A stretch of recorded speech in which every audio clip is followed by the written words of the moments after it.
नमस्कार दोस्तों, मैं कुलदीप तलवार, आपका मेरे चैनल एस्ट्रो प्रेडिक्शन में फिर से स्वागत है। तो आज हम बात करने जा रहे हैं सदी के महानायक बिग बी यानी कि अमिताभ बच्चन जी के बारे में, उनका पास्ट, उनका प्रेजेंट और उनका फ्यूचर। तो चलिए अब हम शुरू करते हैं। तो आज हम बात करने जा रहे हैं बिग बी के बारे में। बिग बी अमिताभ बच्चन, जिनका डेट ऑफ बर्थ है 11 अक्टूबर 1942, 11th of अक्टूबर 1942। ये इनका ग्रिड चार्ट है। बेसिकली जिस हिसाब से इनका ग्रिड चार्ट है, very arrogant, very egoistic, very sensitive, मतलब छोटी सी छोटी बात उनको दिल पे लग जाती है, क्योंकि इनका जो चंद्रमा है बहुत वीक है। अमिताभ बच्चन जी की कुछ बातें हम आपको पास्ट के बारे में बताएंगे, शायद आप लोगों को मालूम भी है, बट स्टिल फिर भी हम कोशिश करेंगे कुछ पास्ट के बारे में, इनकी स्टडी जो मैंने की है उस बारे में बताने के लिए। तो स्टडी ये कह रही है कि 11 अक्टूबर 1969 ये बहुत बढ़िया पीरियड था इनका। इसी पीरियड में इनको मतलब बॉलीवुड में ब्रेक मिला। इसी पीरियड में इन्होंने अपनी एक्टिंग कैरियर की शुरुआत की है। लेकिन उसके बाद 11 अक्टूबर 1970 से लेके 11 अक्टूबर 1971 ये पीरियड इनका कोई खास चला नहीं। मतलब बॉलीवुड में इनकी मूवीज़ कुछ खास इम्पैक्ट नहीं दे पाई, क्योंकि नए नए थे तो शायद इसीलिए। लेकिन इस पीरियड के बाद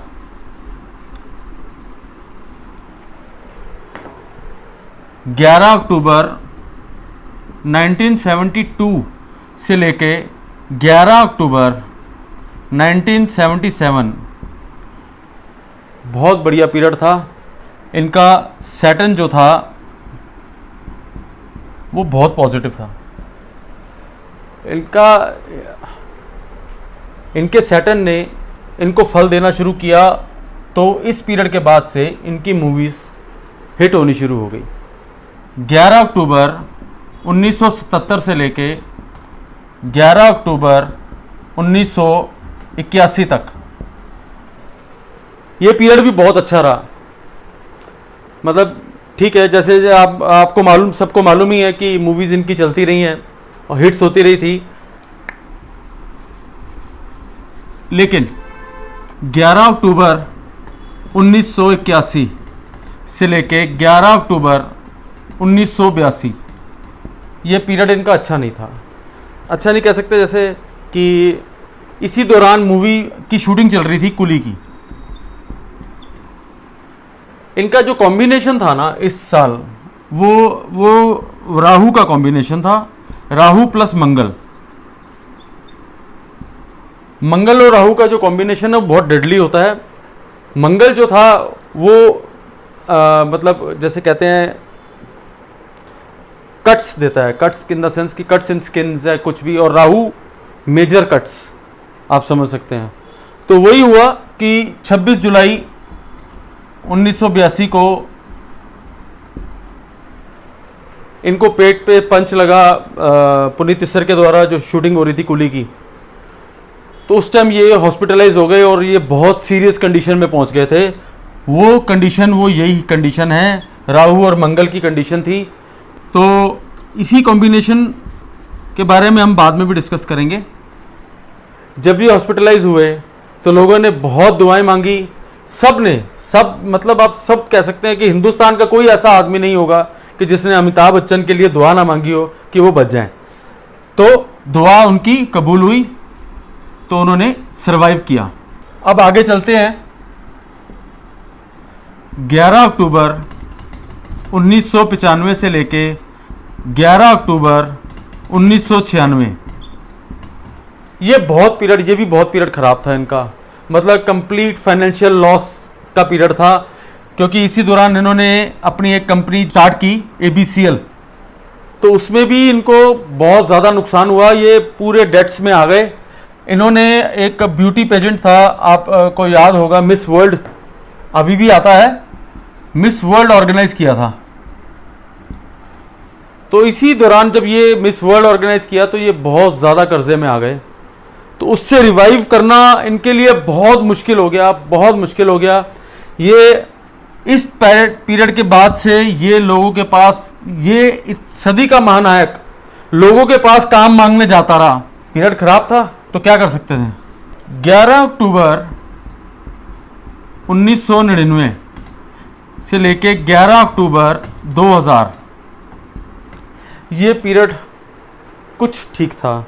मतलब इन्होंने यहाँ से स्टेप लेना शुरू कर दिया कि इनका पीरियड थोड़ा सा पटरी पे आया और ये धीरे धीरे इस साल अपने आप को ये ठीक करते गए। इनका कुछ कर्जा भी थोड़ा बहुत उतरना शुरू हो गया, लेकिन फाइनेंशियल प्रॉब्लम्स इतनी थी इस साल तक भी कि सरवाइव करना इनके लिए बहुत मुश्किल था। लेकिन जिसे कहते हैं ना लक, लक बहुत बड़ी चीज़ होती है। इनके लक ने इनको साथ दिया। 11 अक्टूबर 2000 के बाद ये एंकर बने केबीसी के। उसके बाद मोहब्बतें आई पिक्चर।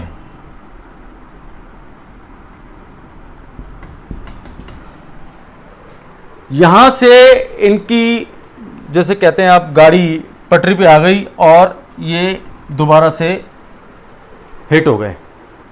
11 अक्टूबर 2007 से लेके 11 अक्टूबर 2008, 11 अक्टूबर 2009 से लेके 11 अक्टूबर 2010, 11 अक्टूबर 2012 से लेके 11 अक्टूबर 2013, 11 अक्टूबर 2013 से लेके 11 अक्टूबर 2014। ये जो 4 साल हैं इनके, ये फिज़िकली मतलब कहने का मतलब है कि इनके लिए फिज़िकली ये 4 साल अच्छे नहीं थे। ये कुछ ना कुछ इनको प्रॉब्लम्स, कुछ ना कुछ बीमारियां इनको लगी रही। शायद मीडिया में भी आती रही होगी, वो इसी दौरान ये हॉस्पिटलाइज हुए हैं। अब बात करते हैं 11 अक्टूबर 2021 से लेके 11 अक्टूबर 2022। ये पीरियड ठीक है, अच्छा पीरियड है। इनको कुछ ना कुछ पॉजिटिव रहा होगा ये साल इनके लिए। आई डोंट नो, अब हमारे को तो मालूम नहीं चलता है कि अंदर खाते क्या है, लेकिन ये पीरियड, ये साल इनके लिए बहुत पॉजिटिव रहा है। और जो इनके बिजनेस वेंचर्स हैं उनमें इनको या कुछ भी शेयर मार्केट में या किसी भी वेंचर्स में इनको ज़रूर प्रॉफिट हुआ होगा और इनकी हेल्थ भी इस साल थोड़ी ठीक रही है। तो दोस्तों, अब जितने भी हमारे फैंस हैं अमिताभ जी के, मैं कुछ थोड़ी सी न्यूज़ कुछ अच्छी नहीं है क्योंकि कुछ अच्छी नहीं आ रही हैं, जो मैं इस हिसाब से आपसे मैं बात करना चाह रहा था कि 11 अक्टूबर 2022 से लेके 11 अक्टूबर 2023, ये 11 अक्टूबर के बाद ये हेल्थ वाइज बहुत डाउन जाने वाले हैं। इनकी हेल्थ अच्छी नहीं रहेगी। हो सकता है कि ये आने वाले टाइम में अपनी मूवीज़ जो है शायद काम करना बंद कर दें, लेकिन ये पीरियड बहुत इनका अच्छा नहीं है। 11 अक्टूबर 2023 से लेके 11 अक्टूबर 2024। दोस्तों, मैंने आपको कहा था कि इस बारे में मैं आपसे बाद में बात करूंगा। ये साल अमित जी का सेम कॉम्बिनेशन दिखा रहा है जो इस साल हुआ था। अमित जी के साथ जो इस साल एक्सीडेंट हुआ था, वही चीज़, वो सेम ये कॉम्बिनेशन ये साल दिखा रहा है। ये साल आप समझ लीजिए कि वही आपको मैंने बताया था कि राहु प्लस मंगल एक साथ ये कॉम्बिनेशन है और ये बहुत डेडली है। ये बहुत डेडली कॉम्बिनेशन है। सर्वाइवल चांस बहुत कम है, कहना तो नहीं चाहिए, लेकिन आई एम सॉरी, बट जहाँ तक मेरी स्टडी कह रही है कि ये साल उनके लिए अच्छा नहीं है। साल 2022 जो 11 अक्टूबर 2022 से ही ख़राब है, लेकिन ये साल और भी ज़्यादा ख़राब है उनके लिए। इस साल मतलब मैं तो यही कहूँगा कि आप जितने भी फैंस हैं वो ज़रूर प्रार्थना करें, क्योंकि प्रार्थना में बहुत ताकत होती है। भगवान अच्छे लोगों की सुनता है।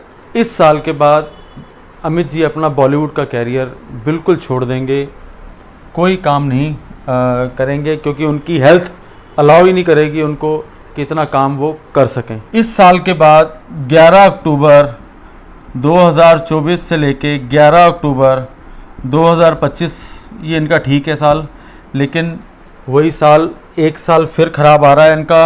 11 अक्टूबर 2025 से लेके 11 अक्टूबर 2026 तक ये साल भी इनका ठीक नहीं है। मन तो अच्छा नहीं है हो रहा है, लेकिन जो स्टार जो स्टडी मेरी कह रही है तो उसमें तो मुझे यही लग रहा है कि अमित जी का टाइम, आने वाला टाइम अच्छा नहीं है। हिस्ट्री ये रिपीट करेगी, हिस्ट्री ये वाला टाइम जो था वो रिपीट होगा इस साल। जो स्टार्स कह रहे हैं, जो स्टडी कह रही है, मैं तो उसी के बारे में वैसे ही बोल रहा हूँ जो मेरी कैलकुलेशन कह रही है। तो आपको मेरा वीडियो कैसा लगा? मेरे चैनल को सब्सक्राइब कीजिए, मेरी वीडियोस को लाइक कीजिए, मुझे कमेंट्स में ज़रूर बताइएगा कि आपको ये मेरा वीडियो कैसा लगा, और बेल आइकन ज़रूर दबाइएगा। तो मिलते हैं किसी और शख्सियत के साथ अगले वीडियो में। धन्यवाद।